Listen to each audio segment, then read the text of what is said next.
l'église, on prie ensemble. Et pendant la prédication, on ne mange pas de crème glacée. Eh bien, on n'est pas en train de, je ne sais pas, boire du jus. Essaie de transformer un peu ta maison comme l'église. Et puis, je pense que c'est même approprié quand on a service de s'habiller d'une manière convenable. Vous savez, souvent, ça prend de faire cela pour se mettre dans l'esprit de la situation. Parce que si tu es assis sur ton lit en pyjama, ben, tu ne vas pas recevoir de la même manière que quelqu'un qui s'est préparé à recevoir. Parce que tu reçois vraiment selon tes attentes. Et si ton attente, c'était que ta maison est devenue la maison de Dieu, ben, tu vas recevoir ce que tu aurais reçu dans la maison de Dieu. Gloire au nom du Seigneur. Choisis la vie. Tourne-toi encore vers ton voisin. Ou bien, parle-toi à toi-même. Choisis la vie. Choisis. Verset que en fait, on nous dit au verset 15 que l'Éternel Dieu prit l'homme et le plaça dans le jardin d'Éden pour le cultiver, pour le garder. L'Éternel Dieu donna cet ordre à l'homme. Tu pourras manger de tous les arbres du jardin, mais tu ne mangeras pas de l'arbre de la connaissance du bien et du mal, car le jour où tu en mangeras, tu mourras. Et quand on fait ceci en disant qu'il n'y avait pas un seul arbre au milieu du jardin, mais il y en avait deux, parce que la Bible nous dit ici que au verset 9, si tu regardes Genèse 2, verset 9, que l'Éternel Dieu fit pousser du sol des arbres de toute espèce à manger, et l'arbre de la vie au milieu du jardin, l'arbre de la connaissance du bien et du mal. Donc, la Bible nous dit ici qu'il y avait deux arbres, l'arbre de la vie et l'arbre de la connaissance du bien et du mal. Et je ne sais pas si on vous a posé cette question la première fois qu'on vous a enseigné l'étude biblique, mais moi, on m'avait posé que combien d'arbres y a-t-il au milieu du jardin? Et j'ai manqué. J'ai donné la mauvaise réponse. J'ai dit un. J'ai dit l'arbre de la connaissance du bien et du mal, mais ce n'est pas vrai. Parce qu'il y avait également l'arbre de la vie. Donc, Dieu avait donné le choix à l'homme au commencement. Et après lui avoir donné le choix, après avoir mis ces deux arbres, il lui dit clairement, voici ma volonté pour toi. Ma volonté, c'est que tu ne touches pas de l'arbre de la connaissance du bien et du mal. Et il y a une conséquence à cela, parce que le jour où tu vas toucher, tu vas, en fait, pas toucher, excusez-moi, le jour où tu vas le manger, tu vas mourir. Donc, si Dieu a donné la restriction par rapport à manger de l'arbre de la connaissance du bien et du mal, ça veut dire que l'homme pouvait manger de l'arbre de la vie. Et nous connaissons l'histoire, en fait. Le Seigneur les a laissés. Je ne sais pas combien de temps ça a pris, mais après un certain moment, l'homme a fait le mauvais choix. Et il a mangé de l'arbre de la connaissance du bien et du mal. Et si on ramène ça dans notre temps présent, nous devons réaliser que nous avons encore ce même choix que Adam devait faire. Vous savez, Adam avait un choix à faire. Il avait un choix. Il devait se décider entre tel et entre tel, entre la vie et entre la connaissance du bien et du mal. Mais aujourd'hui également, nous devons aussi nous décider. Nous avons un choix également à faire. Si on regarde l'arbre de la vie, qu'est-ce que ça représenterait aujourd'hui? L'arbre de la vie, ben, ça représenterait une vie éternelle avec le Seigneur. Ce sont les choses qu'il faut faire pour hériter la vie éternelle. L'obéissance à l'évangile. Vivre une vie de sanctification, vivre par la foi. Quand tu décides de faire ces choses, tu es en train de choisir l'arbre de la vie. Mais que représente l'arbre de la connaissance du bien et du mal? L'arbre de la connaissance du bien et du mal, si tu regardes un peu l'histoire, on ne va pas la lire en entier, mais on voit que la manière comment Ève a été tentée, tu sais, ça c'est assez descriptif de c'est quoi cet arbre. La Bible dit qu'elle était tentée par trois grandes voies. Il y avait la convoitise des yeux, la convoitise de la chair et l'orgueil de la vie. Et quand tu regardes, en fait, aujourd'hui ici, on doit transposer cela dans nos vies. Les divertissements, les médias, le sport, ces choses-là, ça fait le bonheur de nos yeux. Tu sais, ça peut représenter la convoitise des yeux, les multiples plaisirs de la vie, les choses qui vont satisfaire notre chair. Manger, dormir, jouer en excès, remplir notre vie de gadgets électroniques. Ça peut représenter la convoitise de la chair. Tu convoites ces choses-là. Et l'orgueil de la vie, ben, ce serait rechercher la connaissance plus qu'on ne recherche Dieu. Et nous avons ces mêmes choix aujourd'hui. Nous avons ces mêmes choix. Et quand tu lis la vie de Salomon, vous savez, Salomon, c'est un personnage que j'aime beaucoup étudier parce que quand tu étudies sur Salomon, tu réalises que Salomon avait tout ce qu'un homme aurait désiré avoir sur cette terre. Il était riche, il était puissant, tout ce qu'il voulait, il pouvait l'obtenir. Mais la Bible nous dit qu'à la fin de sa vie, il écrit ce livre-là, le livre d'Ecclésiaste. Et dans ce livre, le thème, c'est vanité. Vanité vide de vide. En fait, quand on dit vanité de vanité, ça signifie vide et vide. Tout est vide. J'ai essayé ceci, mais j'ai réalisé que c'était vide. J'ai essayé cela et j'ai réalisé que c'était vide. Et quand tu lis le livre d'Ecclésiaste, tu réalises en fait que Salomon, il a cédé. Et au lieu de choisir la vie, il a choisi la connaissance du bien et du mal. Je ne vais pas lire entièrement le livre d'Ecclésiaste, mais dans Ecclésiaste 1, chapitre 1, pardon, verset 14, il dit, « J'ai vu tout ce qui se fait sous le soleil. » C'est mes yeux, la convoitise des yeux. J'ai vu tout ce qui se fait sous le soleil. Ecclésiaste 2, 1. J'ai dit à mon cœur, allons, je t'éprouverai par la joie et tu goûteras le bonheur. Ça, c'est la convoitise de la chair. Tu vas goûter ces bonnes choses. Ecclésiaste 2, verset 4. En fait, je vais suivre le verset 4 jusqu'au verset 9. Le verset 4, le chapitre 4, pardon, du verset, pardon, Ecclésiaste 2, chapitre 4 jusqu'au verset 9. Il dit, j'exécutais de grands ouvrages. Je me bâtis des maisons, je me plantais des vignes, je me fis ceci, verset 9, je me créais ceci, verset 7, j'achetais ceci, je possédais, verset 8, je m'amassais de l'argent et de l'or et les richesses des rois et des provinces. Je me procurais des chanteurs et des chanteuses et les délices des fils de l'homme et des femmes en grand nombre. Regardez le verset 9, je devins grand, plus grand que tout ce qui était avant moi dans Jérusalem. Et même ma sagesse demeura avec moi. En fait, Salomon dit, je devins grand. Ça, c'est l'orgueil de la vie. Je devins grand. Donc, Salomon, il a choisi l'arbre de la connaissance du bien et du mal.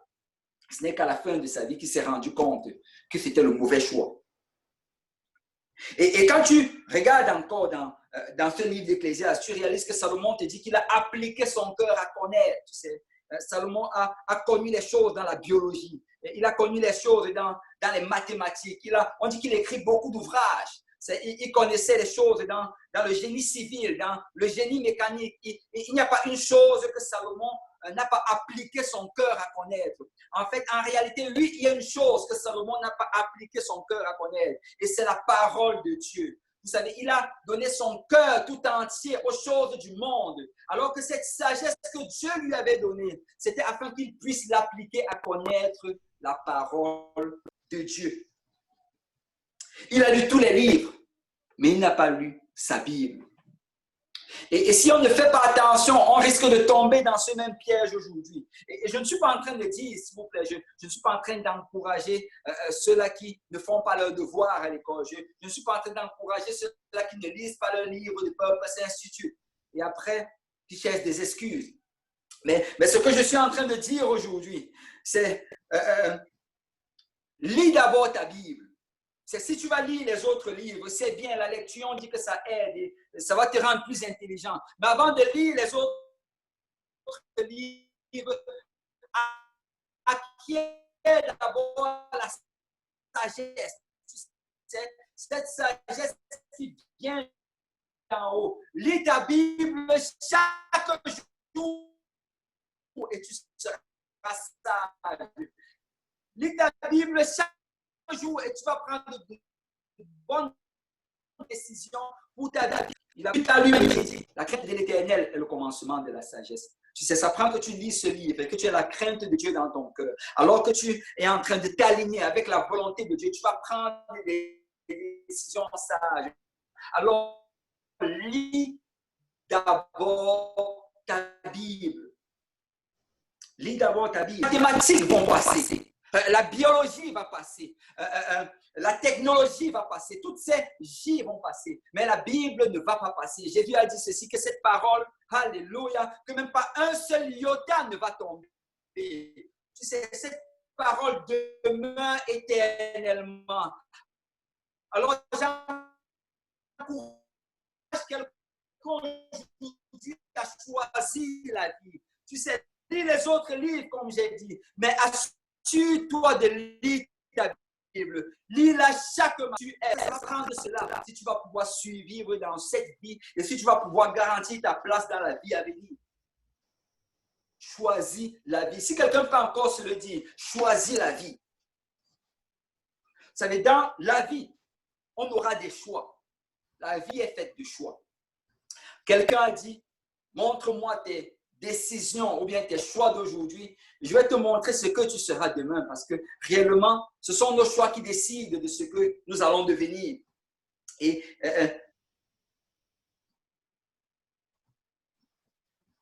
mais il ne suffit pas juste de choisir. Je vais te donner un exemple. Tu peux,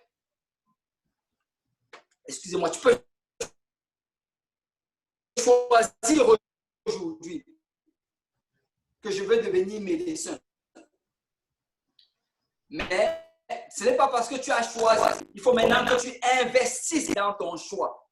Et là, je vais un peu parler d'investissement. Vous savez, dans la vie, on va d'abord choisir, mais après avoir choisi, il faut investir pour pouvoir atteindre notre objectif. Parce que si tu n'investis pas dans ton choix, malgré ta ferme décision de devenir médecin, tu ne seras jamais médecin. Parce qu'il y a un investissement à faire. Alors, on va parler un peu de comment investir. Nous voulons choisir la vie, mais parlons un peu d'investissement spirituel. Dans Matthieu chapitre 6, verset 19, la Bible dit, « Ne vous amassez pas des trésors sur la terre, où la teigne et la rouille détruisent, et où les voleurs percent et dérobent. Mais amassez-vous des trésors dans le ciel, où la teigne et la rouille ne détruisent point, et où les voleurs ne percent ni ne dérobent. » Jésus est en train de dire ici, écoute, tu auras un choix à faire, tu sais. Tu vas investir sur les choses de la terre, soit tu vas investir sur les choses du ciel. Mais il te dit, écoute, je te conjure aujourd'hui, investis sur les choses du ciel. Pourquoi? Parce que les choses de la terre, ce sont des choses éphémères. Les choses de la terre, ce sont des choses qui vont à un moment s'évanouir. Tu sais, peu importe combien tu accumules sur cette terre, peu importe combien tu gagnes comme salaire, peu importe combien tu es acclamé par le monde, comment tu es célébré. Un de ces jours, ces choses ne vont plus compter pour rien. Mais laisse-moi te dire que ce que tu investis dans le ciel, alléluia, ta prière, ce que tu investis dans le ciel, alors que tu étudies la parole de Dieu, alors que tu gagnes des âmes pour le Seigneur, ces choses sont éternelles. Non seulement elles auront un bénéfice sur cette terre, mais dans la vie à venir. Parce que les investissements que tu vas faire pour le royaume de cieux vont traverser la tombe et vont te retrouver pour l'éternité. Alors, assure-toi d'investir dans les choses d'en haut. Et Jésus dit ici, écoutez, amassez-vous des trésors dans le ciel.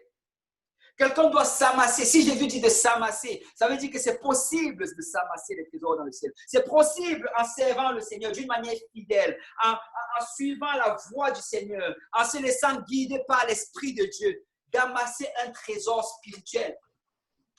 Et le Seigneur dit que c'est un meilleur investissement. Vous savez, on pense aujourd'hui que si je mets mon argent à la banque, c'est le meilleur. Il y a des banques qui font faillite. Il y a des banques qui font faillite. Si on dit que le meilleur investissement, c'est les maisons, tu sais, tu peux investir dans l'immobilier, mais laisse-moi te dire que cette maison peut brûler. Mm-hmm.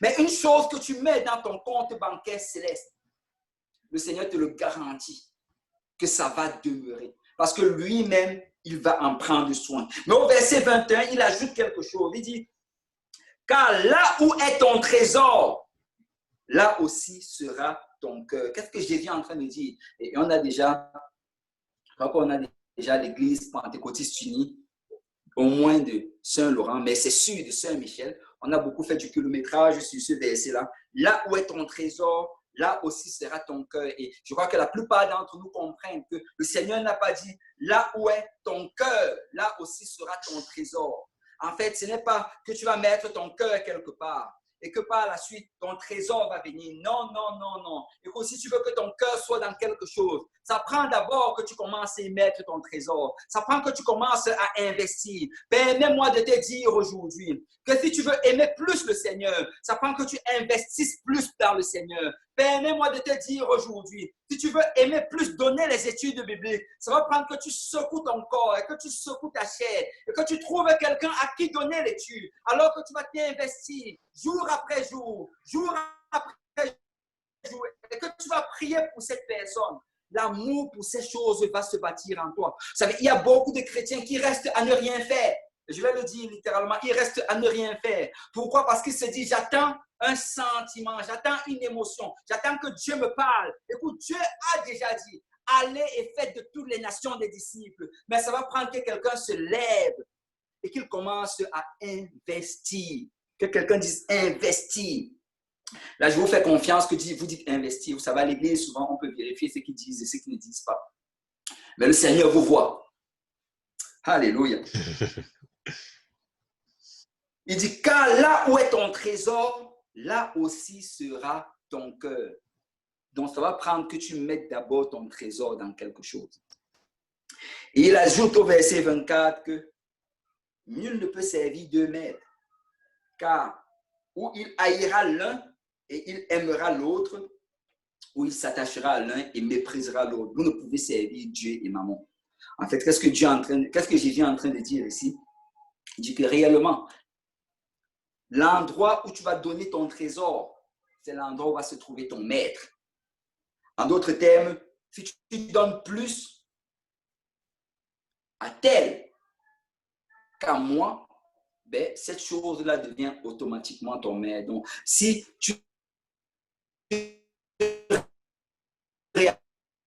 réalises que tu investis plus dans l'habillement ou je ne sais quoi, si tu investis plus dans ces choses-là que tu n'investis dans le Seigneur, tu peux t'appeler chrétien. Pourquoi? Parce que tu as choisi le sport comme ton Dieu. Tu as choisi la mode comme ton Dieu. Parce que là où sera ton trésor, là aussi sera ton cœur. Et quand on parle d'investissement, vous savez, investir quoi? Il y a trois choses. Tu peux dire les 3 T, si tu veux. 3 T, ça va te permettre de mieux retenir. Il y a 3 choses dont tu dois t'assurer chaque jour que ton investissement est placé dans le bon endroit. Il y a numéro 1, ton temps. Est-ce que tu donnes du temps chaque jour dans la prière et dans la lecture de la parole de Dieu? Parce qu'une chose est sûre, tu donnes ce temps-là quelque part. Vous savez, on a tous 24 heures en une journée. Alors, si on n'a pas donné, ne serait-ce qu'une heure au Seigneur, ce qu'on a donné quelque part. Alors, est-ce que nous donnons ce temps au Seigneur? Ça, c'est le premier. Deuxième question. Deuxième chose, pardon, ton trésor. Ton trésor, ça fait référence à tes biens. Est-ce que tu donnes ta dîme et est-ce que tu donnes tes offrandes au Seigneur? Troisième chose, les talents. Ça, c'est le troisième T. Est-ce que tu utilises la sagesse que Dieu t'a donnée pour gagner des âmes? Il y a le temps, le trésor et le talent. C'est évalue comment tu utilises ton temps. Évalue comment est-ce que tu dépenses ton argent. Évalue comment est-ce que tes talents, est-ce que tout ton talent est concentré juste dans les études pour avoir les meilleures notes. Et que tu n'as pas le temps de gagner une âme. Est-ce que ton talent est concentré juste dans ton travail pour faire prospérer ta compagnie? Est-ce que tu utilises ton talent également? Vous savez, souvent on va regarder et on va se dire, je n'ai pas le talent de l'autre ou je n'ai pas le talent de l'autre. Vous savez, il y a des gens qui ont certains talents, et on peut le voir, on peut citer des gens, je crois que ça va être une surprise. On a comme le frère Pierre, on a le frère Brunel, ce sont des gens qui ont un talent d'évangélisation confrontationnelle, tu sais. Ils peuvent voir n'importe qui en route, ils commencent à lui crier dessus la parole de Dieu. Pas crier, avec beaucoup de douceur. Et ils ont ce talent-là de l'évangélisation confrontationnelle. Et peut-être que toi, tu sais, tu regardes et tu te dis, je n'ai pas ce talent-là. Et peut-être que tu ne l'as pas, tu sais. Mais tu as un autre talent. Parce que la Bible nous dit que Jésus nous a tous donné des talents. Dans la parabole des talents, on voit comment le Seigneur a donné des talents à tout le monde. Peut-être d'une quantité différente à l'un ou à l'autre. Mais chacun en avait des talents. Et ça prend juste qu'à un certain moment, tu te poses la question, Seigneur, qu'est-ce que je dois faire? Parce qu'il y a quelque chose que je peux faire. Peut-être je n'ai pas ce talent que l'autre a, mais peut-être que je peux commencer à, je ne sais pas, enseigner la parole de Dieu à quelqu'un, donner une étude biblique. Peut-être que je peux, je ne sais pas, quand je vois un nouveau à l'église, peut-être prendre son numéro, l'appeler en semaine. Vous savez, appeler pas pour faire le commérage, mais appeler pour peut-être l'exhorter. Si je ne vois pas ce nouveau le dimanche prochain, je peux encore l'appeler pour lui demander pourquoi il n'est pas venu, tu sais. J'ai un talent et je veux le mettre à l'œuvre du Seigneur. Parce que nous avons tous des talents. Il n'y a pas une seule personne parmi nous qui n'a pas de talent. Mais laissez-moi vous dire ceci. Nous avons continuellement utilisé ce talent pour progresser à l'école et pour progresser dans notre carrière. Mais je viens dire à quelqu'un ce soir que ce talent n'a pas juste été donné pour ta carrière. Dieu veut que tu l'utilises pour son royaume. Dieu veut que tu l'utilises d'une certaine manière pour gagner des âmes. Alors, investis-toi dans le Seigneur.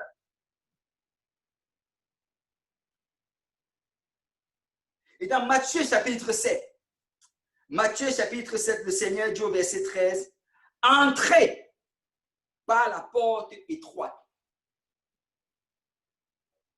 car large est la porte et spacieux est le chemin qui mène à la perdition. » Il y en a beaucoup qui entrent par là.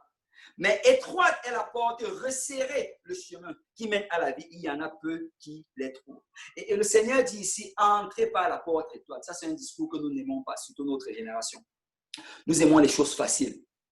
Nous voulons que les choses se passent très, très facilement. Pas besoin d'efforts, pas besoin de me pousser, pas besoin de faire des sacrifices. Mais en réalité, les choses ne marchent pas comme ça. Vous savez, dans la vie, les choses ne sont pas faciles. Tu peux regarder dans tout domaine. Je parlais avec mon épouse tantôt, justement, par rapport à ce sujet. Et tu sais, il y a aujourd'hui tout genre de solutions pour perdre le poids. On va dire, tu peux continuer à manger du chocolat, et tu peux continuer à boire du jus, et tu n'as pas besoin de faire d'exercice. Tu sais, tu peux même manger de la crème glacée et tant pis, fais comme tu veux. Pas besoin de faire de sacrifices. Et juste prends cette pilule 2 fois par jour. Et en 2 semaines, tu vas perdre 20 livres. Et c'est ça que les gens achètent. Et c'est ça dans quoi les gens embarquent. Parce que nous voulons la solution facile. Mais permettez-moi de vous dire qu'il n'y a pas de solution facile. Si tu vas avoir quelque chose qui a de la valeur, ça va prendre que tu y mettes de l'effort. Vous savez, les choses qui coûtent le plus cher aujourd'hui, ce sont les choses qui sont les plus difficiles à trouver. Plus un minerai est rare, plus ce minerai a de la valeur. Et permets-moi de te dire que ce principe également fonctionne dans le spirituel. Il n'y a pas de choses faciles que tu vas obtenir dans le spirituel. Si tu veux grandir, ça va prendre des efforts. Un chrétien ne doit pas toujours être en train de chercher la facilité. Un chrétien ne doit pas toujours être en train de chercher le raccourci. Vous savez, il n'y a pas de raccourci à la prière. Bâtir une vie de prière demande du temps, des sacrifices et des efforts. Et il n'y a pas de raccourci, il n'y a pas d'application. Je ne sais pas si un chrétien essaie de l'inventer, mais il n'y a pas d'application dans Apple Store que tu vas pouvoir prendre et ça va faire de toi. Si tu vas devenir un guerrier de prière, tu vas passer par le même chemin que tous les autres guerriers de prière sont passés. Ça va prendre du sacrifice, ça va prendre des efforts, ça va prendre que tu mettes certaines choses de côté, tu sais. Tu vas mettre certains divertissements de côté. ça va prendre que tu te disciplines dans le Seigneur. Ça veut pour obtenir des choses dans le spirituel, ça prend des sacrifices. Et tu dois t'imposer ces choses. Et c'est ça que le Seigneur est en train de dire ici. Il dit, il y a deux portes. C'est à toi de choisir la porte. Tu peux choisir soit la porte qui est large et spacieuse, mais laisse-moi te dire que cette porte-là mène à la perdition. Et il dit qu'il y a beaucoup qui la prennent. Il y a beaucoup qui veulent le chemin facile. Il y a beaucoup qui veulent la voie facile. Mais il dit qu'il y en a très peu qui choisissent le chemin étroit. Pourtant, c'est le chemin qui mène à la vie. Pourquoi? Parce que c'est un chemin de sacrifice. C'est un chemin où tu vas un peu devoir faire des efforts pour passer dessus. Tu vas peut-être, on nous dit que c'est étroit, ça ne va pas être facile. Il va falloir que tu essayes et que tu essayes encore et que tu te pousses un peu et que peut-être tu prennes des positions inconfortables pour pouvoir y passer. Mais le Seigneur dit de choisir cela parce que c'est ça qui mène à la vie. Vous savez, souvent quand on lit ce passage-là, on ne lit pas le prochain verset alors que le prochain verset va avec ce passage. Il dit au verset 15, « Gardez-vous des faux prophètes. Ils viennent à vous en vêtements de brebis, mais au-dedans, ce sont des loups ravisseurs. » Qu'est-ce que Jésus est en train de dire? Il dit d'abord, choisis la vie. Il dit ici qu'il y a le chemin qui mène à la perdition, il y a le chemin qui mène à la vie. Et il dit, écoute bien, qu'il y a les faux prophètes. Et les faux prophètes, c'est quoi? C'est ceux-là qui vont venir te montrer le chemin qui mène à la perdition. Ces faux prophètes vont venir te prêcher un évangile sans sacrifice. Tu sais, ils vont venir te parler que tu vas servir le Seigneur sans avoir besoin de te séparer des choses du monde, sans avoir besoin d'abandonner certaines choses que tu faisais dans le monde. Mais permets-moi de te dire que cela, c'est le chemin qui mène à la perdition. Il dit, gardez-vous des faux prophètes. Pourquoi? Parce qu'ils vont venir comme des brebis, mais ce sont des loups ravisseurs. En d'autres termes, tu dois t'éloigner de ces personnes. Si un prédicateur ne prêche pas la sanctification, tu dois t'éloigner de ce prédicateur. Si la Bible nous dit dans Hébreux 12, verset 14, recherchez la paix avec tous et la sanctification sans laquelle personne ne verra le Seigneur. Alors peut-être aujourd'hui tu regardes ton pasteur, il prêche sur la séparation du monde, il prêche sur une vie de pureté, une vie de sanctification, il prêche contre les affaires de copains et de copines. Et tu regardes cela, tu te dis, je connais un autre prédicateur qui prêche autre chose. Eh bien, tu peux choisir cela si tu le veux. Mais je te dis que c'est le chemin spacieux. Et je te dis que c'est le chemin large qui mène à la perdition. Mais je t'exhorte aujourd'hui au nom du Seigneur de choisir la vie. Écoute, vis selon ce que le Seigneur demande de faire. Vis dans la sanctification. Vis dans l'obéissance. Sépare-toi du monde. Et laisse-moi te dire que le Seigneur va te bénir. Parce que dans le chemin de la vie, il y a le chemin de la bénédiction. Et si quelqu'un décide de faire le sacrifice, malgré la tentation, ça va être peut-être un sacrifice. Mais quand le Seigneur va venir, tu vas oublier tout le sacrifice que tu avais fait. Parce que la bénédiction de Dieu va toujours surpasser l'effort que tu avais fait dans le sacrifice. Et Paul en parle. Il en parle, il dit que quand nous regardons la gloire qui est à venir, tu sais, elle est tellement grande qu'elle ne peut être comparée aux souffrances que nous souffrons présentement. Alors, peuple de Dieu, servons le Seigneur avec fidélité. Peuple de Dieu, choisissons la vie. Peuple de Dieu, acceptons de passer par le chemin qui est étroit. Pourquoi? Parce que c'est le chemin de la vie et c'est le chemin de la bénédiction.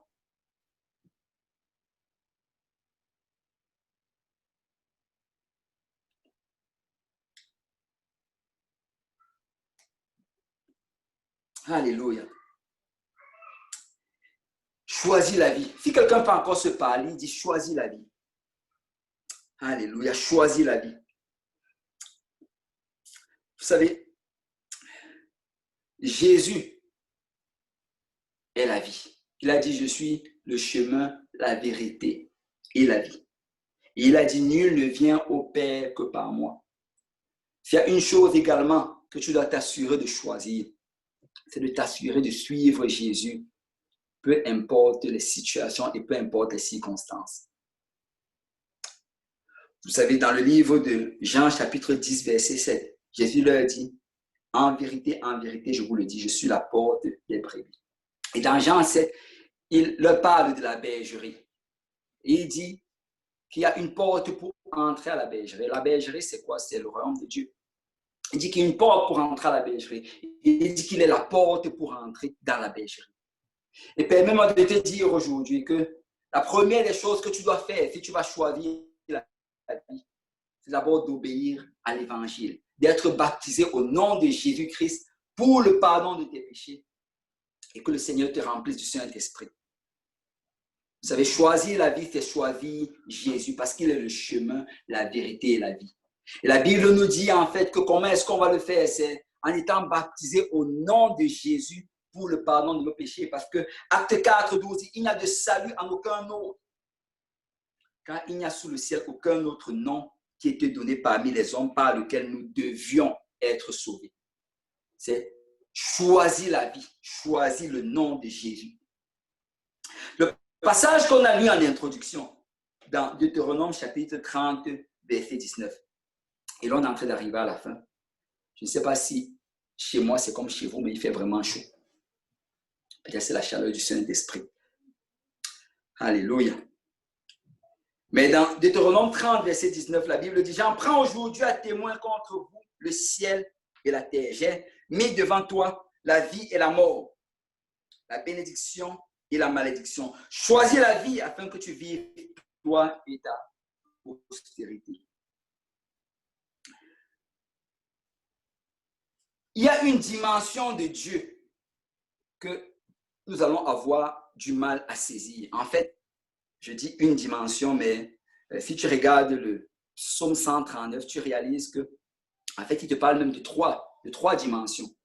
La première, c'est son omnipotence. Tu sais, Dieu est omnipotent. Nous ne pouvons pas comprendre c'est quoi être omnipotent. Omnipotent veut dire tout puissant. Nous pouvons dire que nous comprenons c'est quoi tout puissant, mais en réalité, nous ne pouvons pas le comprendre. Dieu est omniprésent. Nous ne pouvons pas comprendre c'est quoi être un omniprésent. Parce que nous ne sommes pas omniprésents et nous ne pouvons juste pas le comprendre. Et l'autre dimension, c'est que Dieu est omniscient. Omniscient, ça veut dire qu'il sait toutes choses. Et ça également, on ne peut pas réellement le comprendre. On peut essayer d'expliquer dans le mieux de notre compréhension, mais en réalité, si on est honnête, l'omniscience de Dieu est au-delà de nos capacités intellectuelles. Et il y a des gens, en fait, qui vont bâtir une fausse doctrine sur ce principe en se disant que puisque Dieu est omniscient, ça veut dire qu'il connaît toutes choses. Et je suis d'accord, Dieu connaît toutes choses. La Bible nous dit même qu'il connaît la fin dès le commencement. Dieu connaît toutes choses. Et ils vont dire que parce que Dieu connaît toutes choses, il sait déjà ceux qui sont avec lui au paradis. Pourquoi? En fait, je n'ai pas dit ceux qui seront, parce que Dieu est déjà au paradis. Il n'est pas limité par le temps. Donc, il sait déjà ceux qui sont avec lui au paradis. Et parce qu'il le sait, ça veut donc dire, d'après leur doctrine, que Dieu a déjà décidé qui va être au paradis et qui sera en enfer. Et c'est ça qu'ils expliquaient. Et ils utilisent le terme prédestination d'une manière contraire à ce que la Bible enseigne. Parce que prédestination dans la Bible, ce n'est pas cela. Dans la Bible, quand on dit que l'Église est prédestinée, ça veut dire que nous sommes prédestinés en Christ. Ça veut dire que tout ce qui est en Christ est prédestiné à aller au ciel. Et tout ce qui est dans le monde est prédestiné à aller en enfer. C'est ça l'enseignement de la prédestination de la Bible. Mais il faut utiliser la prédestination pour dire que Dieu a déjà fait un choix.